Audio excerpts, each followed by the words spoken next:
Olá, muito boa tarde a todos e a todas, sejam muito bem-vindos. A gente está com um público grande hoje, estou bem feliz, bem entusiasmada. Final do ano chegando, é sempre um momento importante para a gente parar, refletir. E, é claro, essa live, como foi anunciado, é para a gente discutir a forma como nós vamos fechar o nosso ano letivo. Esse conjunto de informações bastante importante. Eu já tenho dito várias vezes, vocês, acho que já estão cansados de me ouvir falar isso. Eu quero conversar com vocês sobre oportunidades. Nós sabemos que a vida é feita de escolhas e as escolhas dependem muito das oportunidades que nós temos.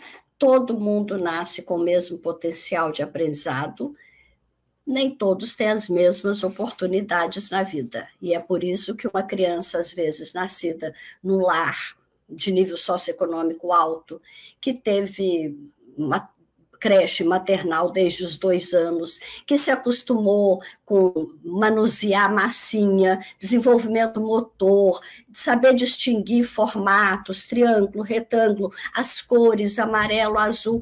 É claro que tudo isso faz uma diferença grande nos neurônios, nas sinapses, na capacidade de aprendizagem, e a gente sabe que já aos 4, 5 anos existe diferença de 30 milhões de palavras às quais as crianças mais ricas são expostas em comparação com crianças, às vezes, de nível socioeconômico baixo, que a criança fica abandonada sozinha, a mãe tem que trabalhar, ela fica quietinha num berço, tudo isso faz uma enorme diferença. E a gente vai ver que as oportunidades nas escolas são as mais importantes na vida dos nossos alunos. E essas oportunidades, gente, acontecem nas nossas escolas, nas escolas públicas. A educação transformadora está na escola pública. Então, a gente vai criar e discutir hoje oportunidades para ajudar e a recuperar e apoiar esses alunos na trajetória. Só para relembrar, nós sabemos que, no contexto da pandemia, 69% dos nossos alunos falaram de sintomas de ansiedade, de depressão. Aqui é uma síntese, vocês nas escolas estão sentindo isso muito mais próximo e forte do que eu. 33% não conseguem se concentrar, 19% se sentem totalmente esgotados e sob pressão terrível, 13% fala que perderam a confiança neles mesmos, estão desiludidos, não têm coragem nem de prestar o Enem, porque acham que não vão passar mesmo, alguns acham que faculdade não é para eles, então esse é um sentimento muito ruim, e que nós temos que combater, e mostrar que toda pessoa tem capacidade de aprender. As diferenças são tão gritantes que também durante a pandemia, e não é registro nosso, é registro da PNAD, são registros nacionais, não é? Quando a gente compara a rede pública gaúcha com a rede privada gaúcha, os alunos das escolas privadas tiveram menor engajamento por causa da falta de concentração. Eles tinham todos os equipamentos possíveis, todo o apoio em casa, todo o apoio na escola, mas eles sentiam que não tinha capacidade de concentrar. É um problema real, não estou minimizando, mas é muito diferente dos problemas que os nossos alunos da rede pública enfrentaram, que foi a falta de internet. A falta de um celular bom, de um computador bom, a falta da internet. São naturezas diferentes de problema. Não estou minimizando, mas para a gente entender o nosso cenário. Mesmo dentro da nossa rede estadual, tem diferenças gritantes. Na rede estadual do Rio Grande do Sul, meninos negros tiveram acesso a 19%, tiveram nível de 19% de engajamento. Engajamento aqui quer dizer ter acesso à tecnologia. Meninas brancas tiveram acesso, nível de engajamento de 73%. Olha a diferença dentro da nossa própria rede. Então, a gente tem uma diferença socioeconômica e a gente tem uma diferença racial que nós temos que ter consciência e combatê-la intencionalmente. As competências socioemocionais, as perdas socioemocionais, foram ainda mais marcantes do que as perdas de aprendizagem. Se a gente olhar nesse gráfico aqui, a gente vê, por exemplo, que no 5º ano do ensino fundamental, a queda de proficiência foi de 8,6 em língua portuguesa e 9,1 em matemática. Só que, em relação às competências socioemocionais, essas perdas foram de 12,6% no caso da autogestão e 9,8% no caso da amabilidade. O que quer dizer isso? Competências socioemocionais não são uma coisa separada das competências cognitivas. O ser humano é um só. Ele tem as dimensões intelectual, social, emocional, cultural, psicológica, espiritual, e é esse ser humano integral que a gente busca formar com a chamada educação integral, não necessariamente em tempo integral, educação integral da integralidade, da plenitude do ser humano. Então, não é uma coisa, você tem que aprender matemática e aprender autogestão, não. Desenvolver a capacidade de autogestão ajuda, inclusive, nas competências cognitivas. Por quê? O que quer dizer autogestão? A gente divide as competências, as habilidades, né? Algumas habilidades juntas formam o que a gente chama de macrogestão. Autogestão é uma macrocompetência. É uma macrocompetência que inclui coisas como determinação, organização, foco, persistência, responsabilidade. Então, quando eu falo que os alunos tiveram perdas de 12,6% em autogestão, eu estou dizendo que está comprovado pelas pesquisas feitas que eles tiveram essa perda nessas habilidades de responsabilidade, de persistência, de foco. Lembra o dado lá da concentração dos meninos de nível socioeconômico melhor? É falta de autogestão, de organização, determinação. E quando você tem foco, determinação, você aprende melhor matemática, ciências. Então, as competências caminham juntas. E é por isso que a BNCC articula as competências cognitivas com as competências socioemocionais. O que quer dizer ter amabilidade? Um conjunto de habilidades como empatia, respeito, confiança. Então, quando eu falo que os alunos perderam 5 pontos qualquer coisa em língua portuguesa, mas 9,8 em amabilidade, eu estou dizendo que eles perderam essa capacidade de empatia, de respeito, de confiança nele, nos outros, na escola, e por isso talvez a gente esteja vendo tantas manifestações de indisciplina, como a gente diz, nas escolas, porque eles de fato tiveram perdas dessas habilidades, e elas são muito importantes para reforçar, inclusive, as competências cognitivas. A gente recebe um aluno na nossa escola, ele entra. Aí ele faz uma avaliação. Ele é reprovado nessa primeira avaliação. Qual que é o impacto dessa reprovação na vida dele? É claro que tem danos socioemocionais. Ele perde confiança nele mesmo, ele começa a desenvolver um sentimento de fracasso. Há perdas socioemocionais reais. Mas ele continua. Mas ele continua, porque se ele é reprovado no primeiro ano, ele vai repetir o primeiro ano. Então, ele vai repetir o primeiro ano, além das perdas socioemocionais, ele vai repetir dentro daquele quadro que a gente chama de distorção idade-série.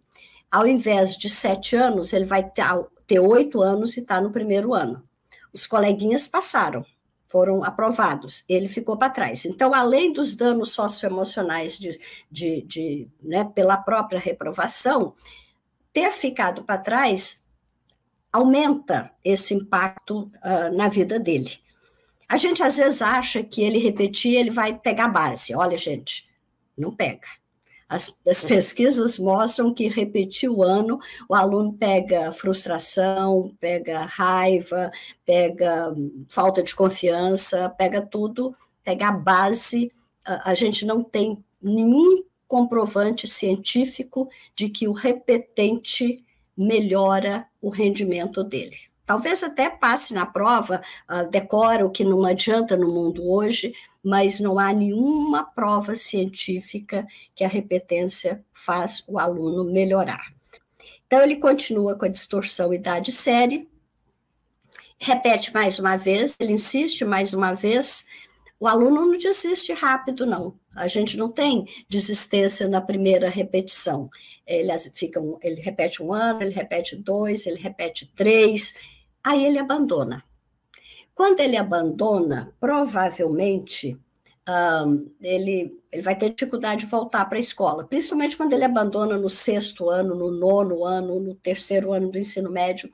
Além do impacto do dano socioemocional na vida dele, do impacto na vida dele e da família, tem um impacto social, né? Ele vai ter mais dificuldade de empregabilidade, ele vai ter mais dificuldade no nível de remuneração, principalmente na sociedade do século XXI, em que a empregabilidade está muito associada com competências mais sofisticadas, né? A gente fala, os empregos estão acabando. Claro, os empregos como a gente conhece hoje, como a gente conhecia no passado, igual acender lampião acabou quando a luz elétrica surgiu. A história da humanidade mostra que alguns empregos, ao longo das mudanças, do progresso, o progresso implica em mudanças, algumas coisas vão se tornando obsoletas, mas eles são substituídos por outros. Então, não é que o emprego vai acabar, oportunidade de trabalhar vai acabar, vai sempre existir, mas são empregabilidades que requerem habilidades mais complexas, mais sofisticadas, saber trabalhar em grupo, saber ter raciocínio crítico, raciocínio abstrato, e daí a necessidade do conhecimento robusto de língua portuguesa e de matemática. Então, quando um aluno abandona o sistema escolar, né, e não volta, tem impacto na empregabilidade dele, no nível de renda que ele vai ter, tem impacto na longevidade dele. Tem vários estudos que mostram, tem impacto na qualidade de vida que ele vai ter, tem impacto, né, na remuneração, na sociedade. Quando a remuneração dele é mais baixa, impacta até o PIB do país, o PIB da cidade dele, o PIB per capita, claro, mas o PIB geral. E é claro que no mundo capitalista, a educação tem um valor intrínseco por si, mas claro que há um valor econômico associado ao bom emprego, às boas oportunidades de trabalho, à capacidade de produtividade, a inserção produtiva na sociedade, que gera prosperidade e riqueza para todos. Então, o aluno entra na escola, ele faz uma avaliação. Ele foi mais ou menos, ficou ali 5, 6, mas a professora falou, vamos em frente, você é capaz de fazer mais do que isso. E dá uma oportunidade de recuperação para ele. Vai criando oportunidades em que eles vão ter sucesso escolar. E aí, primeiro, o professor fica super feliz, a coisa que o professor mais gosta é ver o sucesso do aluno, não há nada mais feliz do que quando o professor vê um aluno dele aprovado na universidade. Ontem eu recebi o áudio de um aluno que foi contemplado com uma oportunidade de ir para os Estados Unidos. O menino estava vibrando, a diretora estava chorando de emoção, a coordenadora regional estava chorando de emoção. É isso que move a gente. Mas para que isso aconteça, às vezes a gente tem que ter um olhar especial com o aluno mais fraco. Quando a gente tem, né, oportunidade, eu, por exemplo, nunca precisei ter professor particular para os meus filhos, eles sempre foram bons alunos, mas meus netos já precisaram. Então, estava fraco na escola, estava ruim, ia ser reprovado. Minha filha contratou um professor particular e recuperou. São as oportunidades adicionais que nós damos para eles, que dá esse reforço e impulsiona ele para frente. Pode passar? O desempenho do aluno está muito ligado ao nível socioeconômico dele. É a primeira causa de fator de sucesso do aluno, é o nível socioeconômico da família. Para formatar o que é o nível socioeconômico, o Brasil tem parâmetros definidos, no Brasil inteiro. O que eles medem? Escolaridade dos pais, principalmente escolaridade da mãe, é um elemento muito decisivo no sucesso do aluno na escola. Então, quando a gente fala nível socioeconômico, a gente está medindo escolaridade dos pais e características que o censo recolhe em relação à vida familiar do aluno. Ele mora numa casa que tem geladeira, tem televisão, tem carro, tem um banheiro, tem 2 banheiros, tem 3 banheiros. Esse conjunto de dados forma o que a gente chama nível socioeconômico do aluno. Que o Rio Grande do Sul atende alunos com maior nível socioeconômico que a média do Brasil, e tudo bem, era isso, tá? O outro dado que eu queria que todos nós conhecêssemos, no 6º ano, em 2016, nós tínhamos 77.076 alunos no Rio Grande do Sul, na nossa rede estadual. Em 2019, em que os alunos chegaram no 9º ano, a gente tinha 58.333. É claro que aqui tem mudança, tem desistência, mas tem principalmente o nível de reprovação. Os alunos que estavam no 6º ano não chegaram no 9º ano. A gente tem que pensar nisso. O que está acontecendo para o aluno deixar de frequentar a escola, para o aluno desanimar? Existe uma coisa que chama recuperação interperíodos. Pode passar. O que é isso, basicamente, né? São os estudos de recuperação que dão uma oportunidade adicional, é a aula particular que o aluno da escola rica tem e que faz uma prova de recuperação depois, né? São as oportunidades que os estudantes têm entre os períodos letivos, e nós estamos exatamente propondo isso, é para isso que a gente está fazendo essa live. Eu quero começar com vocês uma discussão e pedir muito a compreensão, o apoio, o suporte, né, de vocês, para a gente dar, nesse momento de saída da pandemia, em que os alunos foram tão afetados, a gente não tem mais nenhum documento do Conselho Nacional de Educação falando que não é para reprovar. Então, o que o Conselho Nacional de Educação disse foi o seguinte: cada sistema de ensino escolhe como é que quer fazer. Eu estou fazendo uma proposta para o nosso sistema estadual, que a gente crie essa oportunidade entre os anos, o final do ano e o início de 2023, para recuperação das aprendizagens e uma reavaliação. Isso é a primeira vez, a gente não sabe, né, não sabe direito, por isso que eu estou falando, eu estou mais pedindo o apoio de vocês para a gente pensar juntos como que nós podemos ajudar os nossos alunos. O que ia acontecer? O que nós estamos pedindo que a gente pense junto, né? Agora, no final do ano, quando sair o resultado, vai sair dois tipos de resultado, né? Vão sair 2 tipos de resultado. Alunos aprovados. Ao invés de sair alunos reprovados, sai alunos em recuperação. Esses alunos em recuperação teriam, entre agora e a primeira semana, segunda semana, não sei, de fevereiro, para que eles estudem em janeiro e façam ou uma prova em fevereiro, ou apresentem um trabalho, aí a escola vai poder escolher o que achar melhor para o seu aluno, é uma coisa que também a escola pode ter autonomia para decidir se vai ser trabalho, se vai ser prova. O que vai ser padronizado? As datas de recuperação, as datas de reavaliação. O que a gente pediria agora como uma atenção especial? Ao sair o resultado, os alunos que tiveram frequência inferior a 75%. E olha, gente, às vezes esse sistema é cruel. Tem aluno que perde aula porque não teve transporte escolar. E a gente cobra dele uma frequência que não é culpa dele. Então, os alunos que tiveram frequência inferior a 75 e que tiveram a nota, o resultado inferior ao que a escola, né, exigia, eles teriam esse período para estudar. O que, que o professor teria que fazer nesse final de ano? Primeiro, o número de alunos que vai ficar em recuperação, inclusive, é um número residual.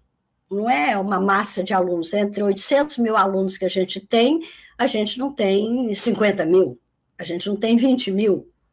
Então, é um número relativamente pequeno, eu até não tenho nem noção, estou até interessada em saber quantos alunos a gente teria, mas não deve ser um universo muito grande. E aí, entre 6 e 10 de fevereiro, a gente teria aquele período em que os alunos finalizariam o ano letivo de 2022. Eles teriam, então, a gente está criando para eles essa oportunidade de recuperação, independente da etapa, independente da modalidade, seja EJA, seja aula regular, o que for, né, aluno especial. A gente está criando um período de 6 a 10 de fevereiro, que seria a reavaliação. É claro que, nesse período, o aluno que não aproveitou janeiro para estudar, ele vai ser reprovado. Não estou dizendo que ele vai passar automaticamente. A gente não quer que ninguém seja aprovado automaticamente. Ele tem que mostrar algum ganho, algum esforço. E é por isso que quando, por exemplo, a secretária Rose Neubauer, de São Paulo, em 1999, criou ciclos em que nenhum aluno podia ser reprovado dentro de um ciclo de 3 anos, ela foi muito criticada na época, porque aí sim era uma aprovação automática dentro do ciclo. Só que ao final do ciclo, houve uma equiparação. Nenhum aluno foi prejudicado, nenhum resultado de IDEB foi afetado em São Paulo pelos ciclos que foram criados. É que alunos têm ritmos diferentes de aprendizagem e às vezes precisam desse tempinho a mais. Eu já conversei com um professor que, inclusive, falou: secretária, será que vale a pena? Ninguém aprende nada em um mês. Por coincidência, a Folha de São Paulo, desse final de semana, teve um artigo exatamente sobre isso. Mesmo no final do ano, dá tempo de aprender a estudar e a recuperar. Psicopedagogos, psicólogos têm se debruçado sobre isso, e é sim possível. Inclusive, eles têm, né, essa matéria, dá algumas dicas. É uma professora, uma psicopedagoga especialista no Kumon, que é aquele método, né, de aprendizagem, que dá, inclusive, algumas dicas. Eu vou voltar depois desses 6 a 10 de fevereiro. Ela se chama doutora Mariana Bruno Chaves, não sei se alguém conhece, e por que eu quis fazer isso? Porque se quem estiver nos assistindo achar que é pertinente o que eu estou falando, o que a gente está propondo, o que a secretaria está propondo, e que vale a pena dar uma oportunidade para os alunos, o que eles teriam que fazer? Orientar o aluno, falar: olha, você não está reprovado ainda, você tem 1 mês para estudar, agora, nesse período, estude assim, estude assado, você está ruim nisso, você está ruim naquilo. O professor precisaria dar algumas dicas. A própria doutora Mariana fala que, genericamente, as dicas podiam ser tipo assim: confie em você. Né? Ela fala: todas as pessoas são capazes de aprender.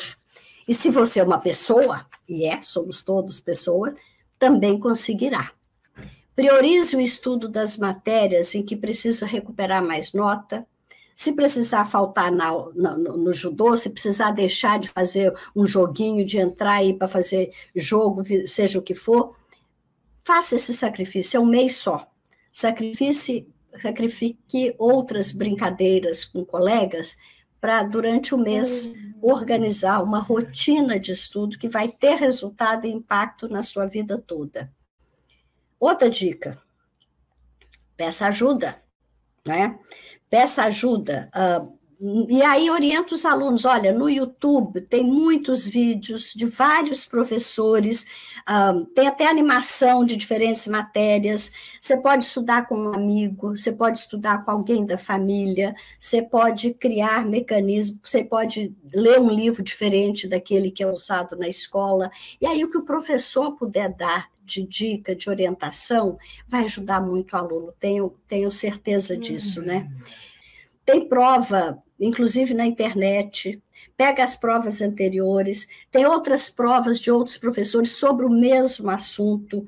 Peça alguém para montar uma prova para você, se você conhece algum professor, se você tem um professor na família, peça alguém para fazer uma prova para você, resolva, corrija, analise os seus erros, revise o assunto novamente.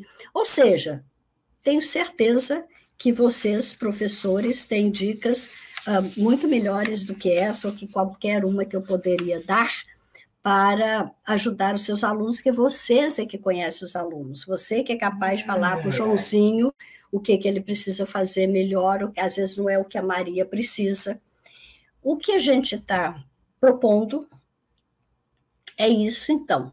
Agradecer essa superação, essa capacidade, essa doação de vocês, essa dedicação, e desejar que 2023 seja mais leve, mais light, mais alegre, e que a gente possa ter uma escola, de fato, com sucesso escolar, substituindo a cultura do fracasso pela cultura do sucesso escolar, que a gente possa ser um espaço cada vez mais acolhedor, inspirador para os nossos professores, os nossos alunos, as famílias. É assim que a gente vai, como em ondas, criando prosperidade, alegria, realização, plenitude, que é o que desejo para cada um de vocês, individual e coletivamente.